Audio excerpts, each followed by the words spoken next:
ओम गणपते नमः। जय माँ लक्ष्मी। दोस्तों, इंदिरा एकादशी। इंदिरा एकादशी की कथा सुनाने से पहले आइए करते हैं विष्णु की स्तुति। शांताकारं भुजगशयनं पद्मनाभं सुरेशं विश्वधारं गगनसदृशं मेघवर्णं शुभांगं लक्ष्मीकान्तं कमलनयनं योगविद्यानगम्यं वन्दे विष्णु भव्यहरं सर्वलोकैकनाथम। पितृपक्ष अर्थात अश्विनी के कृष्ण पक्ष की यह एकादशी इंदिरा एकादशी कहलाती है। अन्य एकादशी के व्रत से तो पुण्य प्राप्त करने वाले को सर्व सुख, अंत में मोक्ष की प्राप्ति होती है, परंतु इस एकादशी का व्रत करने वाले के तो 7 पीढ़ियां तक तर जाती हैं। इंदिरा एकादशी का व्रत करने वाला स्वयं तो मोक्ष पाता ही है, साथ ही वह अपने सभी पितरों का भी उद्धार करके उन्हें दिव्य लोकों में प्रवेश का अधिकारी बना देता है। इस एकादशी को भगवान सालिग्राम की पूजा की जाती है तथा पूजा में प्रसाद में तुलसी दलों अर्थात तुलसी की पत्तियों का प्रयोग करना अनिवार्य होता है। आइए सुनते हैं इंदिरा एकादशी की व्रत कथा। धर्मराज युधिष्ठिर ने पूछा, हे जनार्दन, अश्विन मास के कृष्ण पक्ष की एकादशी का क्या नाम है? इसके व्रत की विधि और फल क्या है, सो कृपया करके कहिए। श्री कृष्ण ने कहा, हे राजन, इस एकादशी का नाम इंदिरा एकादशी है। यह एकादशी सभी पापों को नष्ट करने वाली तथा पितरों को अधोगति से मुक्ति दिलाने वाली है।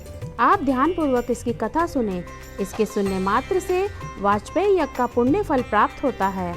सतयुग में महिष्मती नाम की एक नगरी में इंद्रसेन नाम का एक प्रतापी राजा धर्म पूर्वक अपनी प्रजा का पालन करते हुए शासन करता था। वह राजा पुत्रों, पौत्रों और धन धान्य से संपन्न तथा विष्णु का परम भक्त था। एक दिन जब राजा अपनी सभा में बैठा था तो आकाश मार्ग से महर्षि नारद उनकी सभा में आए। राजा उनको देखते ही हाथ जोड़कर खड़ा हो गया और विधि पूर्वक आसन व अर्घ्य दिया। सुख से बैठकर नारद मुनि ने राजा से पूछा, हे राजन, आपके साथ तो अंग कुशल पूर्वक तो हैं, तुम्हारी बुद्धि धर्म में और तुम्हारा मन विष्णु भक्ति में तो रहता है। देवर्षि नारद की बातें सुनकर राजा ने कहा, हे देवर्षि, आपकी कृपा से मेरे राज्य में सब कुशल हैं, तो यहाँ पर यज्ञ कर्मादि सकृत हो रहे हैं। आप कृपया करके अपने आगमन का कारण कहिए। तब नारद जी कहने लगे, हे राजन, आप आश्चर्य देने वाले मेरे वचनों को सुनो। मैं एक समय ब्रह्मलोक से यमलोक को गया। वहाँ श्रद्धा पूर्वक यमराज से पूजित होकर मैंने धर्मशील और सत्यवान धर्मराज की प्रशंसा की। उसी धर्मराज की सभा में महान ज्ञानी और धर्मात्मा तुम्हारे पिता को एकादशी का व्रत भंग होने के कारण देखा। उन्होंने जो संदेश दिया मैं तुमसे कहता हूँ। तुम्हारे पिता ने कहलवाया है कि पूर्व जन्म में कोई विघ्न हो जाने के कारण मैं यमलोक में रह रहा हूँ।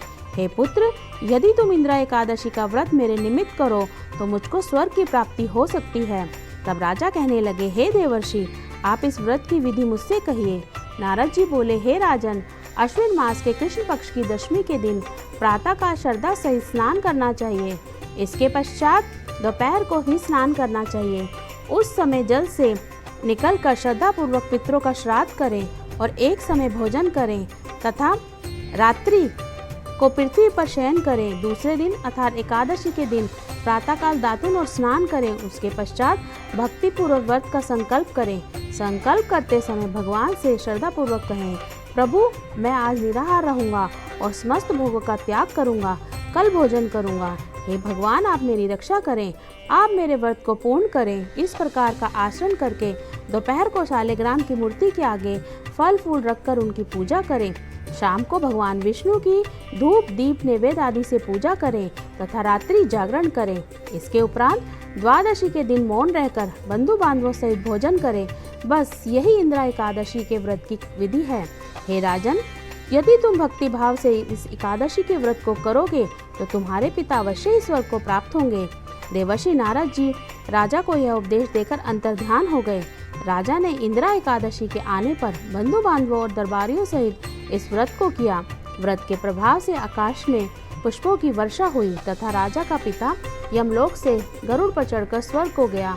राजा इंद्रसेन भी एकादशी के व्रत के प्रभाव से इस लोक में समस्त सुख भोग कर अंत में स्वर्ग लोक को प्राप्त हुए। श्री कृष्ण ने भगवान अंत में कहा, हे धर्मराज युधिष्ठिर, यही इंदिरा एकादशी का महात्म्य है। इस कथा के पढ़ने व सुनने मात्र से ही समस्त पाप नष्ट हो जाते हैं और अंत में स्वर्गलोक की प्राप्ति होती है। एकादशी की व्रत कथा यहीं पर संपूर्ण होती है। आइए करते हैं जगदीश जी की आरती। ओम जय जगदीश हरे, स्वामी जय जगदीश हरे। भक्त जनों के संकट, भक्त जनों के अवगुण, बंसी वाला दूर करे। ओम जय जगदीश हरे। जो ध्यावे फल पावे, दुख बिन से मन का, स्वामी दुख बिन से मन का।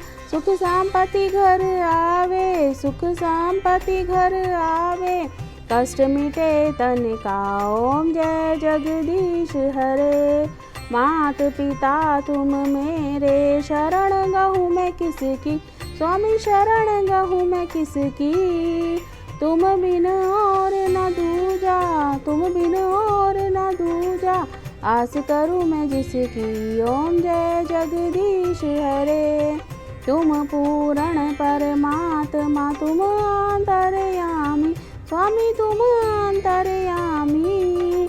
पार ब्रह्म परमेश्वर, पार ब्रह्म परमेश्वर, तुम सबके स्वामी। ओम जय जगदीश हरे। तुम करुणा के सागर, तुम पालन करता, स्वामी तुम पालन करता। मैं मूरख कल कामी, मैं सेवक तुम स्वामी, कृपा करो भरता। ओम जय जगदीश हरे। तुम हो एक अगोचर, सबके प्राणपति, स्वामी सबके प्राणपति। किस विधि मिलूं दया मैं, किस विधि मिलूं दया मैं, तुमको मैं कुमति। ओम जय जगदीश हरे। दीन बंधु दुख हरता, तुम ठाकुर मेरे, स्वामी तुम रक्षक मेरे। अपने हाथ बढ़ाओ, दया के हाथ बढ़ाओ, द्वार पड़ा मैं तेरे। ओम जय जगदीश हरे। विषय विकार मिटाओ, पाप हरो देवा, स्वामी पाप हरो देवा। श्रद्धा भक्ति बढ़ाओ, श्रद्धा प्रेम बढ़ाओ, संतन की सेवा। ओम जय जगदीश हरे। तन मन धन सब कुछ है तेरा, स्वामी सब कुछ है तेरा। तेरा तुझको अर्पण, तेरा तुझको अर्पण, क्या लागे मेरा। ओम जय जगदीश हरे। श्री जगदीश जी की आरती जो कोई नर गावे, स्वामी प्रेम सहित गावे, स्वामी निश दिन जो गावे। कहत शिवानंद स्वामी, भजति हरि हर स्वामी, मनवांछित फल पावे। ओम जय जगदीश हरे। बोलो विष्णु भगवान की जय। ओम गण गणपते नमः। ओम नमो भगवते वासुदेवाय नमः।